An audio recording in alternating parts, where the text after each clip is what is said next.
Yo, how's it going, guys? Welcome back to the channel. Thank you for tuning into Easy TV once again. If it's your first time here, I greatly appreciate you checking out my content, and if you can end up hitting subscribe for more great content, I greatly appreciate that. But today, guys, we don't have a sneaker video. We actually have an eBay related video, and through all my holds and sells, I really get a lot of good feedback about the perspective at which I'm coming from as sneakers as an investment. But along with that strain of content, I thought I'd bring along some of the other stuff that I'm doing outside of sneakers or as a sneakerhead. That's a part of the big reason why I changed my channel name, to allow me to diversify my content. Matter of fact is, for one, I definitely don't have enough sneaker content just to keep up the entire channel. But there's a lot of other things that I want to show you guys as well and share with you guys and compare with you guys.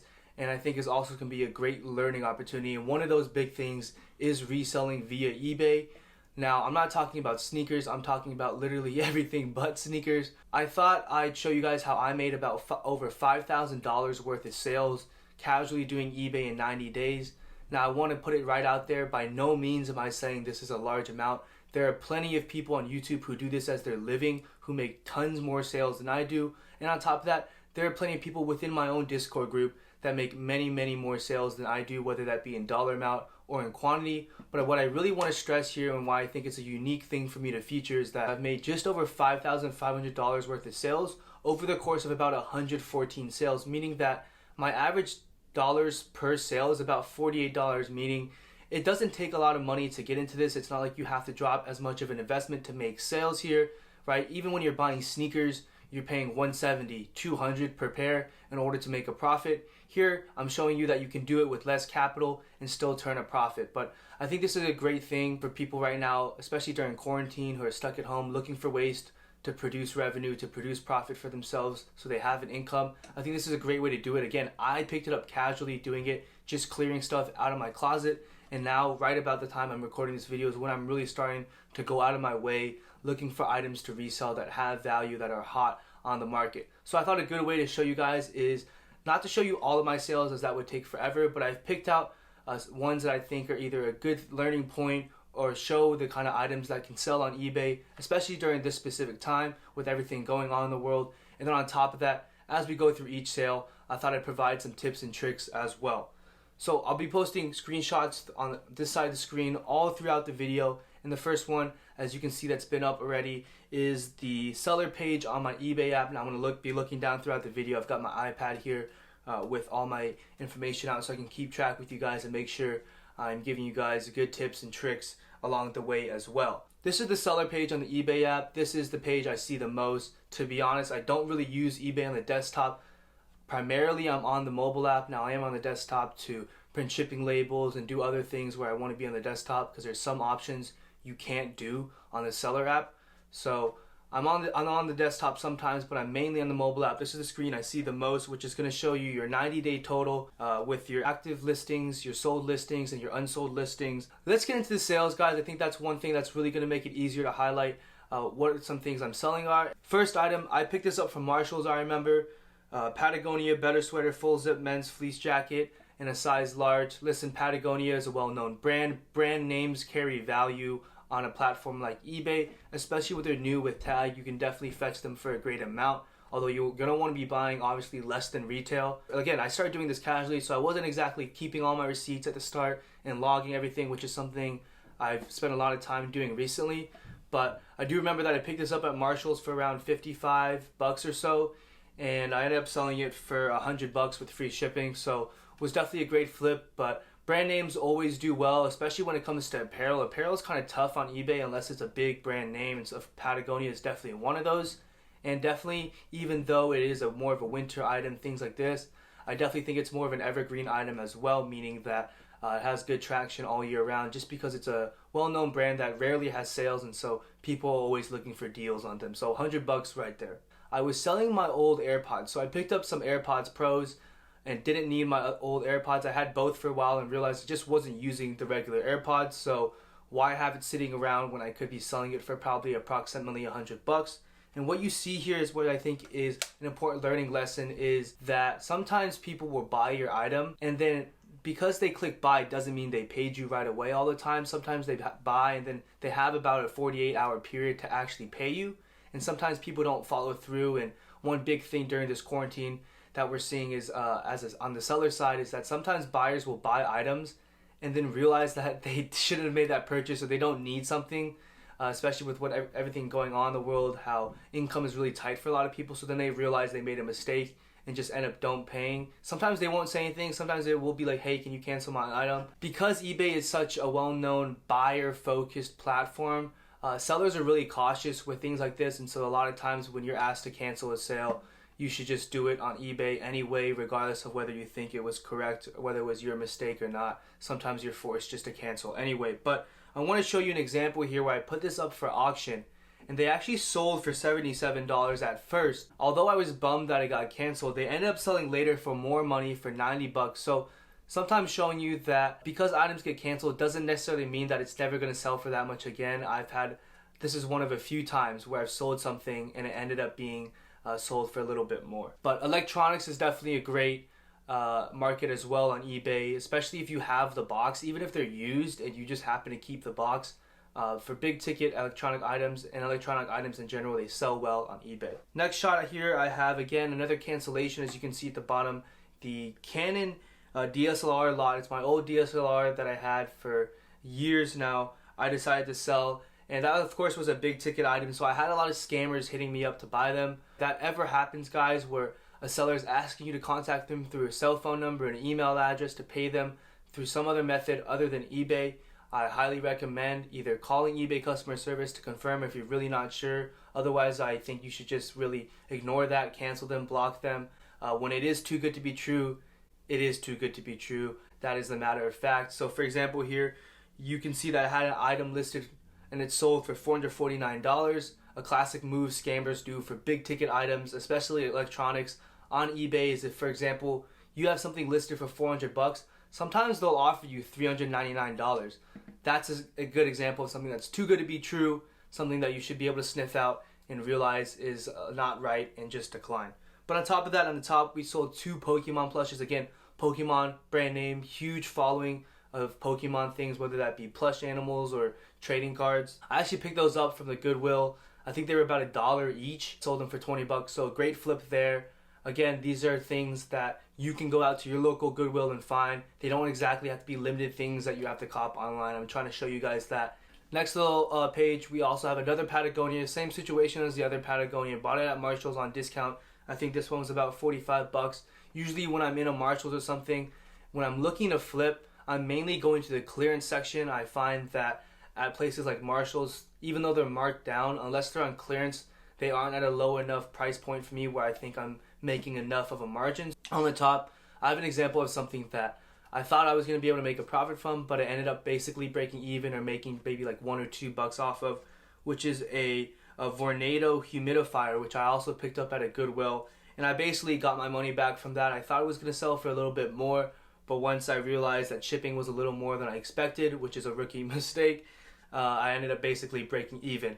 Definitely want to be conscious and not make that same mistake when you're starting out, is making sure that when you're taking into account the profit that you can make, you're also taking into account how much approximately it will cost to ship. Now, eBay actually makes it somewhat easy to estimate that. When you're listing an item, you can put in the item's dimensions and its weight in pounds and ounces, and you can get an estimate price for the item based on what kind of service you choose. You can go from there and choose if you're going to pay for shipping, if the buyer's going to pay for shipping, or if they're going to pay for a flat rate. So definitely something that when you're starting out, you want to make sure you account for, which is shipping costs.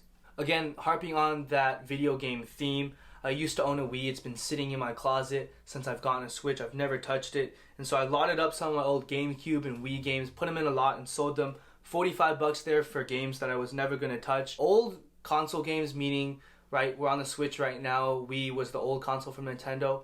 Old console games by themselves, unless they're a really good title, don't really bring much money, but when you lot them up together, they can sell pretty well. And then this is the DSLR lot that I sold. This is all my camera gear, my Canon T3i, Manfrotto tripod, bunch of other accessories, a lot of good stuff, frankly speaking, but I didn't really have use for my DSLR anymore. I was a lot bigger into photography in the past. I had more utility for it, so it was worth it, but at one point it was really just sitting around, apart from the occasional trip to the park with my friends or something, so I decided selling it. would be the best move. I started off at a high price because I wasn't sure what people were willing to pay for a very good condition used DSLR, but then again a discontinued model. So I started higher, but I ended up selling it for $300, which I'm pretty happy with. I didn't really want to sell it for any much lower because I thought it's worth a lot more with all the nice accessories that I had with it. But sold it for $300 after having to deal with a couple of scammers trying to buy the item. But everything ended up working out with that deal, and that's probably my biggest single sale if I can remember correctly. On this screenshot, I talked about earlier how video games are selling super well, and apart from name brand titles, you want to lot all your old console games.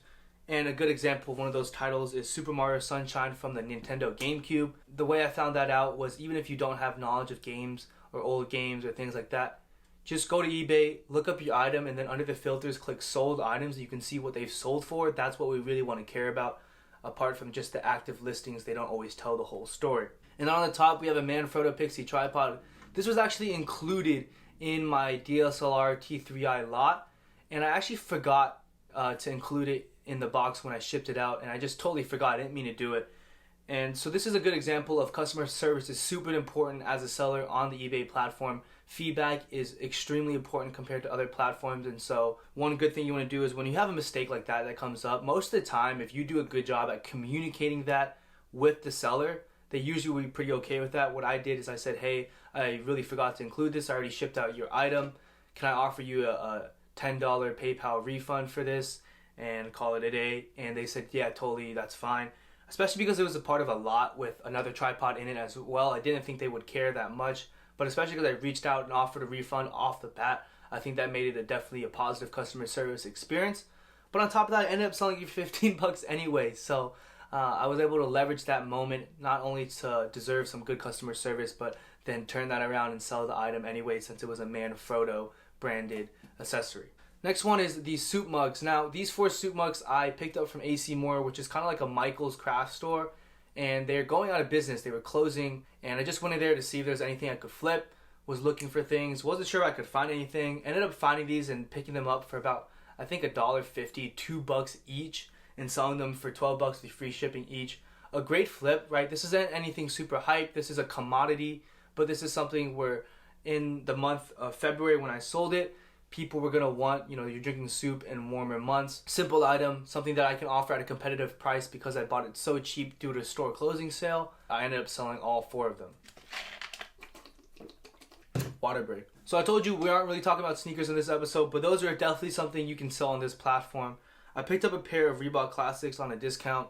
Just a classic all white, gum bottom. Wore them literally once.